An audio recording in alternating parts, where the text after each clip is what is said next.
అందరికీ నమస్కారం. నేను మీ ప్రవల్లిక. ఈరోజు మనతో పాటు ప్రముఖ సంగీత విద్వాంసులు పావని బామ్మగారు మనతో పాటు ఉన్నారు. మాట్లాడదాం. నమస్తే. ఆశీర్వాదాలమ్మా. అమ్మా, ఇప్పుడు వచ్చేది శ్రావణ శుక్రవారం వరలక్ష్మి వ్రతం. వరలక్ష్మి వ్రతము విధి విధానాలు ఎలా చేసుకోవాలి? ఒక వరలక్ష్మి వ్రతం అంటే పౌర్ణమి ముందొచ్చేదాన్ని మనం వరలక్ష్మి వ్రతంగా చేసుకుంటాం. కొంతమంది ఆడవాళ్ళకి కొన్ని ఇబ్బందుల వల్ల చేసుకోలేకపోతారు కూడా. అలాంటి వాళ్ళు ఏ శుక్రవారం అయినా చేసుకోవచ్చా? కొంచెం వివరించండి అమ్మా. ఇవన్నీ మనకి ముఖ్యంగా మన ఆడవాళ్ళకి తెలుసుకోవాల్సిన విషయాలు. అవును, మన పిల్లల చేత చేయించాలంటే మనకి తెలిసి ఉండాలి కదా. అవును. అందుకని ఇప్పుడు ఈ వరలక్ష్మి వ్రతం ఏమంటే శ్రావణ మంగళవారాలు కొంతమంది చేసుకోరు నోములు, కొంతమందికి లేవంటారు. సరే ఇప్పుడు పెళ్లి కావటం, విదేశాలకు వెళ్ళిపోవటాలు, ఉద్యోగాలు రీచ్ చేస్తే మంగళవారాలు నోములు తగ్గిపోయినాయి. అసలు కొంతమందికి ఆనవాయితీ కూడా లేదంటారు మరి. కానీ వరలక్ష్మి వ్రతం మాత్రం అందరూ చేసుకుంటారు. కొత్తగా పెళ్ళైన వాళ్ళనే కాదు, మామూలుగా పెద్ద ముత్తైదు ఇంట్లో ఉండే ముత్తైదులు వాళ్ళందరూ చక్కగా పెట్టుకుని చేసుకునే చక్కటి బ్రహ్మాండమైన పండగ అది వరలక్ష్మి వ్రతం. ఇప్పుడు కొత్తగా పెళ్ళయ్యేటప్పటికీ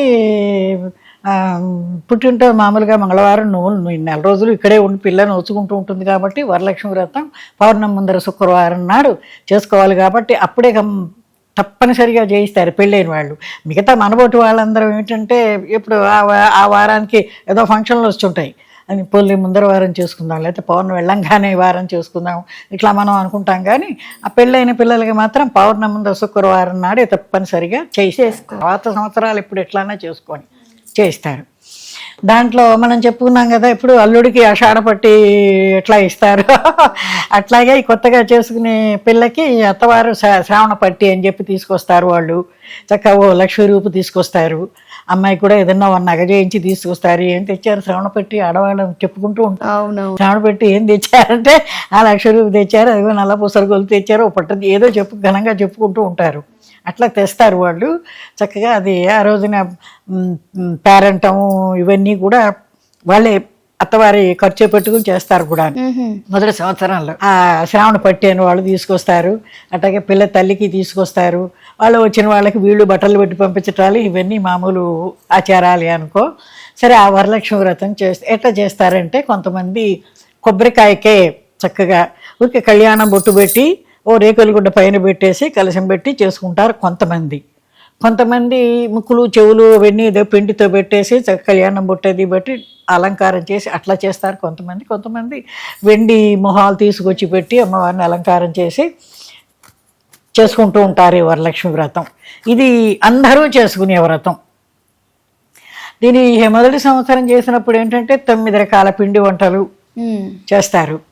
ఇక తర్వాత మనబోటి వాళ్ళు పెద్దవాళ్ళు వేరే ఇక మొదటి సంవత్సరం కాకుండా తర్వాత చేసుకునే వాళ్ళందరూ వేపుకుంటే 9 లేకపోతే 5 లేకపోతే 3 ఏదో అట్లా నైవేద్యాలు చేసి అమ్మవారికి నైవేద్యం పెట్టి, ముఖ్యంగా హరిద్రానేక రసికాయ నమః పులిహోర ముఖ్యంగా ఉంటుంది, పూర్ణం బూర్లు ముఖ్యంగా ఉంటాయి అమ్మవారికి ఇష్టమని. ఇలాంటివి కొన్ని ముఖ్యమైనవి 3, 5 మొదటిసారి మాత్రం 9 చేస్తారు.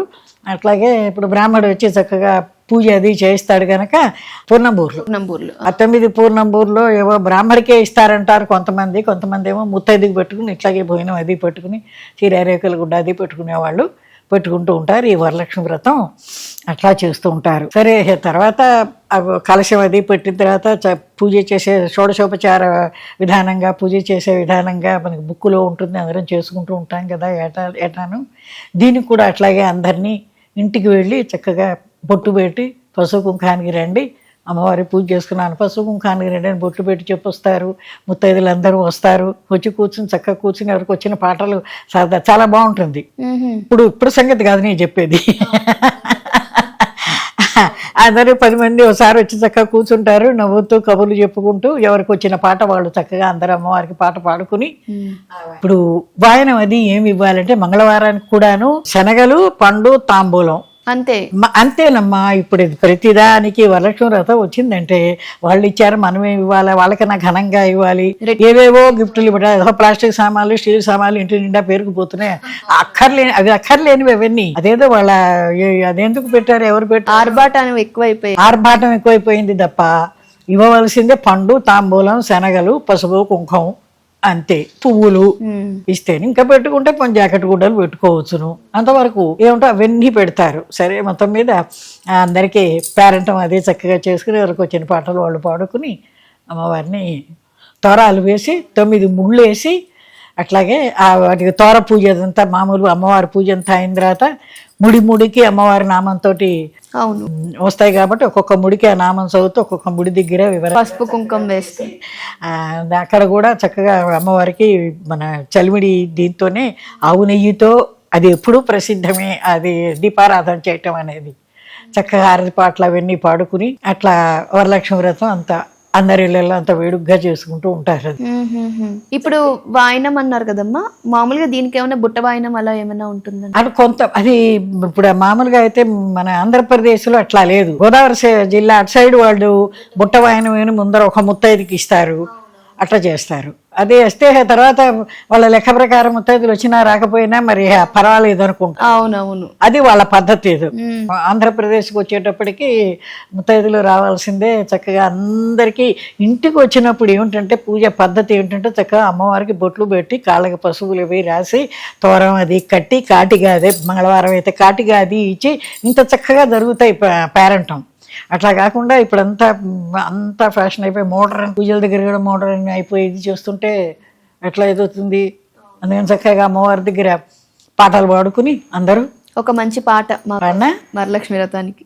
రావే శ్రీ మహాలక్ష్మి రావే శ్రీ వరలక్ష్మి రావే మా గృహమునకు స్వామి శ్రీహరితోడా రావే జలనిధి కన్య లావణ్యమై ధన్య రావే మా గృహమునకు స్వామి శ్రీహరితోడా రావే. దేవదానవు లబ్ధి తరువంగ పుట్టితి శ్రావణ మాసాన చందురుని భగినివై అర్ఘ్యపాద్యాలెత్తు ఆదరంబున గునవే అమిత వైభవములు అంబ మా కొసగవే.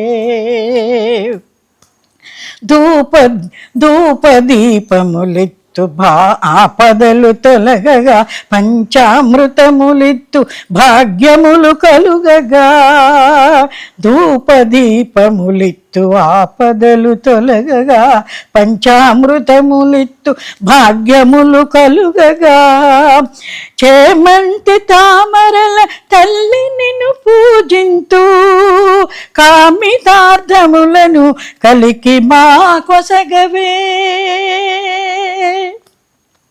వెన్నమీగడ క్షీరదధులనందింతుము వెలయించు మా ఇంట సురభిధేనువుల నవకాయ పిండి వంటల భోజనం విడుదు నవధాన్యములు మా నట్టింపజేర్చవే.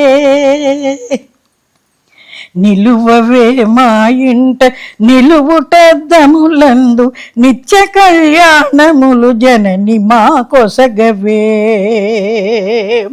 లాలి పాటలు పాడి నిన్ను సేవింతుము పాలించు మమ్ములను పద్మావతినుతే పాలించు మమ్ములను పద్మావతినుతే.